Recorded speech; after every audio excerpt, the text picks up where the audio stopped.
Cancer, hi! Welcome to Mystic Queen PH at ito ang inyong love reading for February 2024. This is a general reading, just take what resonates. Watch your Sun, Moon, Rising, Venus for other messages, and thank you sa lahat ng mga sumusuporta dito sa ating channel. Just a reminder, gamitin nyo lamang ang reading na to bilang gabay. And pa-follow, like na rin ang ating Facebook at TikTok.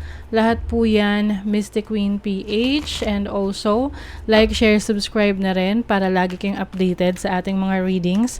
And please check out my Shopee. Available ang mga protection and prosperity items, bracelets, zodiac sign bracelets, and many more. Link on the description. Okay, let's see. Love energies for you, Cancer, ngayong February 2024. Love reading. Union. Uy, union. Some of you are into a serious relationship. Pwedeng may partnership, may marriage, yung iba ma-engage. From short term, naging union. Children. Okay. So, yung iba, pwedeng, you are in a relationship, yes, pero yung iba, hindi pa kayo ganun ka-ready for a commitment na pang matagalan. Kaya lang yung iba, maaring nabuntis, no? Nakabuntis, ganyan. Kasi may involvement ng children dito. And now, you are really focusing on pag-asawa. Yes. So, syempre, no, yung isa iba, biglaan yan. Kasi parang, you were just having fun and then biglang, oops, may responsibility, may nakabuntis, kaya ayun. Baka kayo ngayon ay nagbabalak na mag-asawa or mag-settle down together, magsama na. Magkaroon na ng serious commitment. So, let's see naman ang overall energy ninyo for your love life. Okay, you have the Strength card.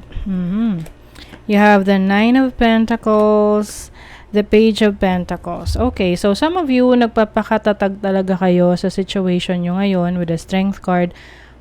Some of you naman kasi you are established, no? Maayos na yung kalagayan nyo sa inyong life. Maayos yung trabaho nyo, yung career ninyo. Oo, yung iba, may nagsisimula kayo ng business. With the World card here, some of you, pwedeng foreigner yung person that you are dealing with, or pwedeng may long distance relationship dito. You may be dealing with a Leo or a Capricorn. Oo, so meron talagang energy ng bata rito kasi may page. Oo, Page of Pentacles.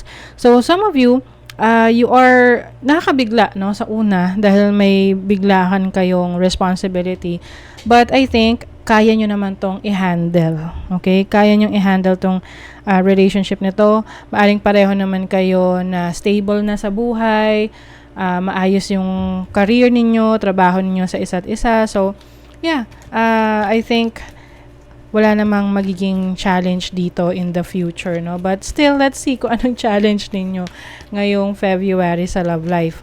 You have the Page of Cups, the Wheel of Fortune. I think ang challenge dito is yung pagbabago sa sitwasyon ninyo ngayon. 'Di ba? 4 of Wands. Page na naman, bata. Yan. And then the Wheel of Fortune is like change that is happening in your relationship right now. So with the 4 of Wands, talagang merong pagbubuo ng pamilya. Some of you are really building a family relationship. So yung iba, pwedeng nag-iisip na kayo na bumili ng bahay, ng matitirahan para kayo ay makapagsama na. Kaya lang, maaring merong mga kumukontra, no, sa plano ninyo. Pwedeng may delay sa ngayon. Dahil syempre hindi naman ganun kadali na mag-set up ng isang family, no. So some of you, pwedeng may mga influence galing sa side mo, sa family ng person mo, na kung ready na ba talaga kayo. Kasi pwede namang pag-usapan, 'di ba? Pero may involvement dito ng family members Oo. Lalo na kung kayo ay breadwinner yung person mo, breadwinner ka. And then, pag kayo nagsama, paano na lang yung kanya-kanya ninyong family na umaasa sa inyo. So, pwedeng maging challenge talaga yan sa family. So, let's see yung feelings mo towards your person. The Emperor. So, I feel like your person, ang tingin mo naman sa kanya is kaya niyang panindigan yung nangyari sa relationship ninyo, yung pagkakaroon ng seryosong responsibility, no? With the Six of Wands. I think your person is successful enough, no? Matagumpay naman siya sa kanyang buhay, sa kanyang career. You may be dealing with an Aries, no? And I feel like alam mo naman yung pinapasok mo, alam mo yung responsibilities na kasama dyan. Ito naman yung feelings ng person mo towards you. Your person is in love with you. Ang gusto lang niya ay sundin mo siya. Ang gusto lang niya siya yung masusunod. Gusto niya siya yung mag-handle ng relationship ninyo. Maaring yung person mo ay mas matanda sa'yo or mas mature sa'yo mag-isip. Kaya ang gusto niya is sundin mo lang kung ano yung plano niya para sa relationship ninyo. I mean, okay lang naman yun, 'di ba? As long as pareho kayo magkakasundo sa plano, no? Oo, kasi nga teamwork 'yan eh. Let's see, ano yung iba pang feelings ng iyong person dito sa relationship. So, may growth dito. I'm not going to give into fear. I know fear is only an illusion. Yes. So, hindi kayo natatakot sa mga changes na mangyayari sa inyong life ngayon, lalo na at pumapasok kayo sa isang seryosong commitment, seryosong relationship. I wish I could say what I really feel. Someday I will, but right now I'm afraid to be myself. So, maaring meron dito na hindi talaga masyadong nakakapag-express ng totoong nararamdaman niya or kung ano yung tingin niya sa nangyayari sa nagbabago sa relationship ninyo. But I think, medyo nabigla, na nag-iingat na makapagsabi ng makakasakit sa bawat isa.